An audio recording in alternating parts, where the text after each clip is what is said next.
Things Not Seen, Chapter 20. Destinations.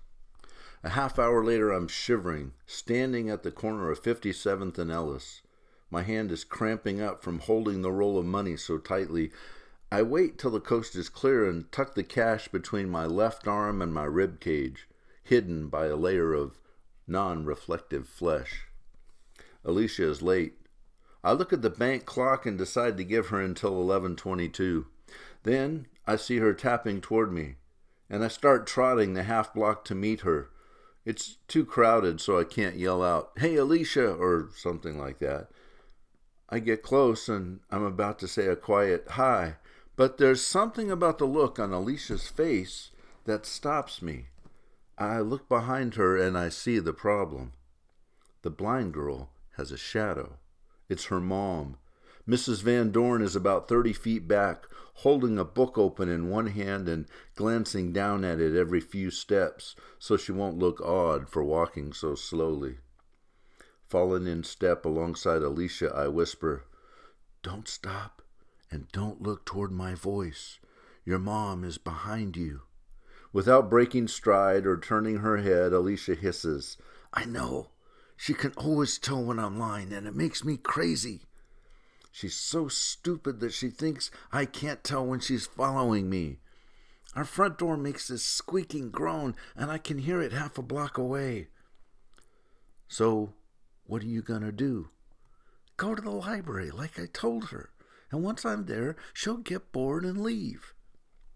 We get to the library, and Alicia goes in and up the elevator, and her mother just sits down on a bench out front, reading her book and glancing up at the doorway now and then.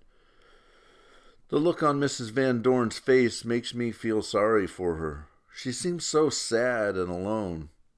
She's wearing the same look I keep seeing on Mom's face. I'll walk quietly into the den or the kitchen, and Mom will be in the middle of something but stopped, not paying attention to the computer or the book she's reading, and she'll have that same kind of sad, distant look in her eyes. And I always have the feeling that she's thinking about me. I think Alicia's mom must do a lot of worrying, too.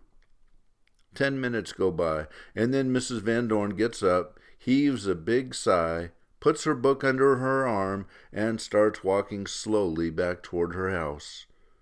She can go be sad and lonely at home. When I'm sure she's really gone, I go up to the 3rd floor to the library, find Alicia, and in 5 minutes we're looking for a cab to take us to the Sears corporate headquarters in Hoffman Estates. The first 2 cabs refuse the fare, and I don't blame them. It's about a 40-mile trip. The 3rd cabbie looks at Alicia and says, "For you, $55, one way. Okay?" I whisper, "Okay." Alicia nods to the driver, and we get inside. When we're settled, I take her right hand and press my money into her palm. Our driver heads straight for Lakeshore Drive North. There's a thick metal and plexiglass divider between the front and back seat, plus the driver's listening to some tinny music, Greek, I think. So Alicia and I talk softly about the plan, which is pretty basic. I go snoop, she waits. I come back, we leave. "But where should I wait? I can't just hang around in some lobby for an hour." "Of course you can. Lobbies are made for loitering." "Great. I just love to loiter." So I say, "Fine. Here's a better idea. When we get there, you can ask somebody where to go get a job application." Alicia wrinkles her nose. "A job application? Me?" "Sure. Companies love it when, people like you apply for jobs." Her eyebrows go up. "People like me?" she says. "You mean people with disabilities, right? Go ahead and say what you mean, Bobby. I know I've got a disability, okay? I'm not a baby. Just say it. Disability." The driver's craning his neck, looking at Alicia in his mirror, uneasy about this angry outburst from his lone passenger. I whisper, "Shh, the driver. Okay. People who have disabilities. They'll be happy to interview you because they actually have to prove that they try to hire everyone. It's a federal law or something. Alicia hisses. It's called the Americans with Disabilities Act, Mr. Smart Guy, and I know all about it, okay? Fine. I sit back and look out the window past the lakeside park to the choppy waters of Lake Michigan. A mile or so out to sea, a huge tanker is steaming north. I wish I were on it. Once we're on the Kennedy Expressway, we start talking again and work out the rest of the plan. Nothing much to it. And then I look out the window and start counting the planes circling O'Hare Airport. I spot 7 without even trying. And then I start watching Alicia's face. And it's amazing to me because I can look at everything. The whole overpopulated, over-traveled, over-trucked, over-paved, over-billboarded, full-color, 3-dimensional world zipping by at 70 miles an hour, and I can get bored. And Alicia's got nothing but her own thoughts and whatever she sees inside her head, and she's not bored at all. She's soaking up the trip, completely alert. I watch, and she has a slight response to every little hum and thump of the tires, the jangling radio music, the flutter and rush of air in the window, the static and garbled bursts from the driver's two-way radio, the rumble of a big Kenworth tractor, the whine of a jet on approach, an ambulance screaming past on the eastbound side, a constant flow, bright, fresh pictures with every second. As we sway and bounce and change lanes and brake and accelerate and feel our way along the highway, her nostrils flare like a wild pony sniffing the wind. And I know Alicia's also processing the smells, the exhaust and kerosene, the accumulated scent of 1,000 cab passengers, that half-eaten tin of salad on the seat by the driver, an ocean of airborne information to sift and sort. And I'm watching her, and I'm not bored. Still, it's a long ride. When we finally arrive, I'm not prepared for the scale of things. The concrete and glass buildings are huge, not tall, but wide and deep and far apart. The place looks more like a college campus than the home of a retail giant. It's like they took the whole huge black Sears tower, broke it up into short chunks, painted it with friendlier suburban colors, and then spread it out over 200 acres of farmland.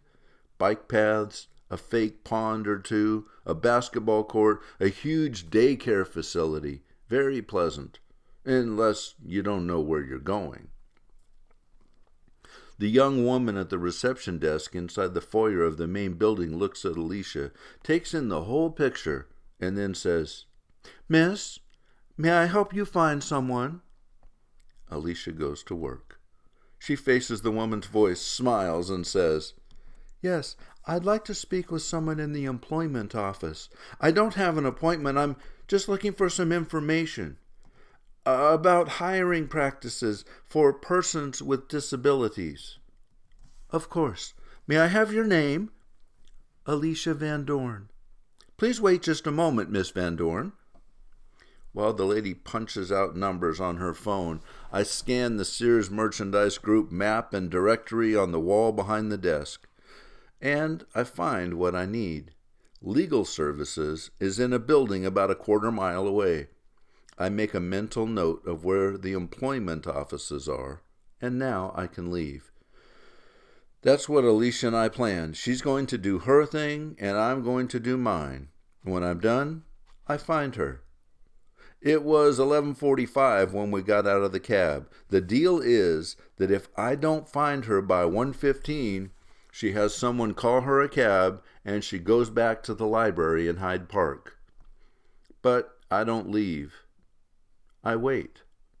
And I can't talk, but I tap lightly on Alicia's cane, and she stiffens, then smiles slightly, and motions with her head and eyebrows, urging me to get going. But I wait anyway. About 2 minutes pass, and a young man wearing chinos and a blue dress shirt with a loud tie comes out of a corridor and walks right over to Alicia. "Miss Van Dorn?" Alicia turns and smiles. "Yes?" "Hi, I'm John Freeman. I'm with personnel, and I'd be happy to try to answer your questions. Let's head this way. Would you like to take my arm?" He turns and offers his left arm, elbow crooked just right. He's helped blind people before, and he looks like a nice enough guy. Alicia says, "Thanks," lifts the end of her cane off the floor and takes hold of his elbow, and they're off. And now I've got 1 hour and 10 minutes to find the names of some unhappy customers. End of chapter 20.